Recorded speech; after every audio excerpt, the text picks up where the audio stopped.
26 November 1945. When I went to the ashram for the early morning Veda Parayana, everyone was terribly busy. The kitchen presented a picturesque appearance. Some cooking, some cleaning, some giving orders. Everyone busy with one thing or another. Pongal and puris and kutu and so ever many eatables were filled into baskets and sent up the hill. The Sarvadhikari does not appear to have had a wink of sleep the whole night. He is the person who has taken all the trouble. Lord Krishna is reported to have stopped the celebration of the annual Indra Yajnam, performed by the shepherds, and instead arranged for the worship of the Govardhana Giri itself. When you saw the series of baskets going up the hill, it appeared as if Sri Ramana had arranged this worship of Arunachala in place of the Amala tree, the garden festival, performed annually during the month of Kartika. After the Veda Parayana, Bhagavan had his bath and breakfast and started for Skanda Ashramam, accompanied by Rangaswami, who is like Nandi to Lord Shiva.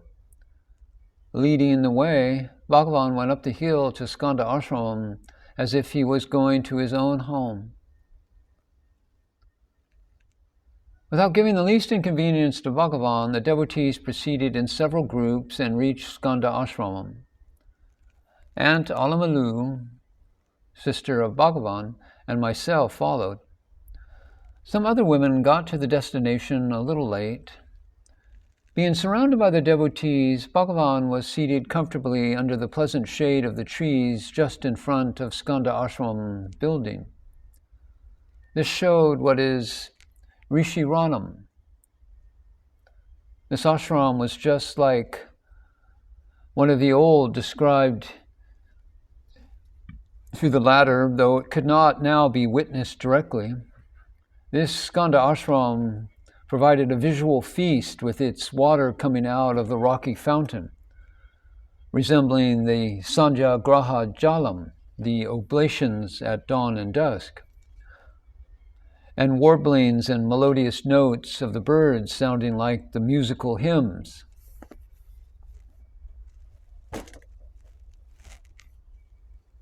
Apart from the many sadhakas and sannyasins present, lawyers and doctors, engineers and artists, newspaper correspondents and poets, songsters, and a good many others arrived from Madras, Paduncherry, and Villapuram. The young and old, the men and women, and all without distinction of high and low, squatted on the ground around Bhagavan, looking at him with a fixed gaze. While the Arunagiri, abounding in mineral wealth, served as the precious jeweled throne, the clouds adorning the sky served the purpose of the white umbrella, and the tree grove with innumerable branches acted as fans used in the deity's worship. Sri Bhagavan shone in his glory as an emperor crowned. Nature personified waved lights to him with its agreeable rays of the sun.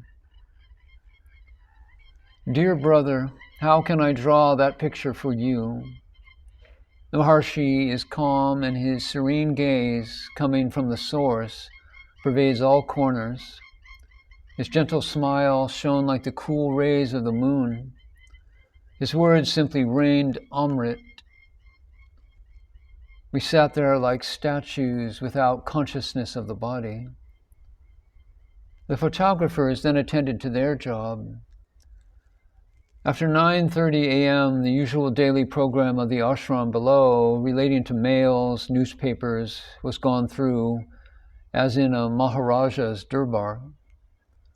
The clouds then increased and the wind blew heavily. The devotees gave Bhagavan a shawl with which he covered his whole body except the face. Then Bhagavan, in his sitting posture, looked like his mother, Alagamal incarnate. Auntie, Bhagavan's sister and myself were of the same opinion. This scene was also photographed. Sri Bhagavan preached for some time in silence, the Guru explaining by mere silence his Gurusta Muna. There may certainly be some pure-hearted souls that could all become cleared of their doubts. But in my case, my mind ran to the preparations as it was lunchtime. The question was whether everything was offered to the hill or anything was left behind. The doubt was solved after 11:30 in the forenoon. My brethren wished to arrange the delicacies for Bhagavan separately in a comfortable place. But would he agree to that? He got a table arranged by his sofa and feasted there in the midst of all. After the meal, his sofa was set up on the veranda, which was an iron grating enclosure. The devotees were at first from a distance, but in a few minutes came near to Bhagavan. Aunt Alamalu and I, with some other women, were seated in an adjacent room, looking at Bhagavan through a window just opposite to his lotus feet. He then began to talk, telling us short stories about his past life on the mountain, relating the arrival of the mother, the construction of Skanda Ashram, the water supply, the supply of provisions, the rule of the monkey kingdom, the peacock dances, his association with serpents and leopards.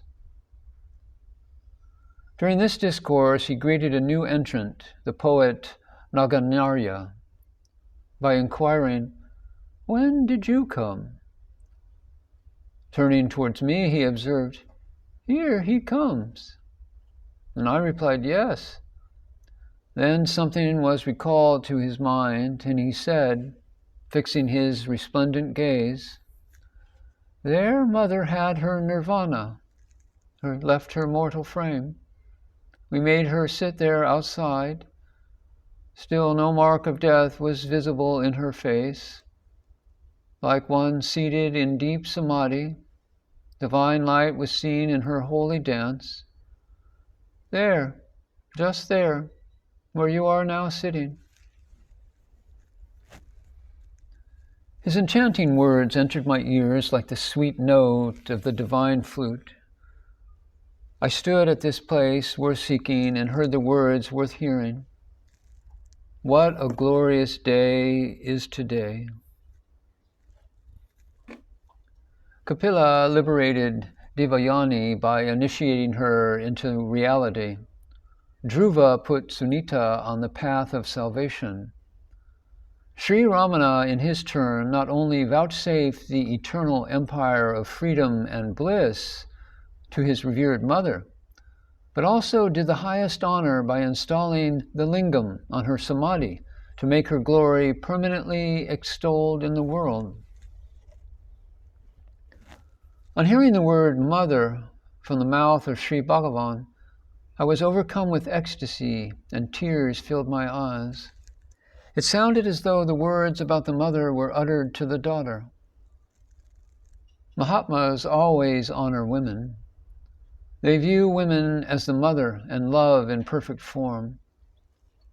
There is no creation without nature. Before the arrival of the mother, there was no cooking in the ashram. The mother came and gave a hearty meal to the residents. The fire first instituted by the mother does the cooking even today and fills the bellies of thousands of devotees. I turned round to see the photo of that revered mother, but being disappointed on finding none, said silently within, "O Mother, that brought glory to womanhood in general, we are blessed." In the meanwhile, various kinds of delicacies were served. Half an hour after we ate them, puri and kutu were given. After helping ourselves, we began to go back. After seeing us all off, one after another, Bhagavan came down from the throne of Arunagiri, accompanied by his attendants, and walking slowly reached the ashram at its foot just as the sun sank behind the mountain on the west. Then the routine program of the Veda Parayana was gone through as usual. May the powers of the Mahatma be heard and be seen direct. Listen, can they be transcribed in true perspective? Is it possible for anyone to do it? Let Brahma alone do that job.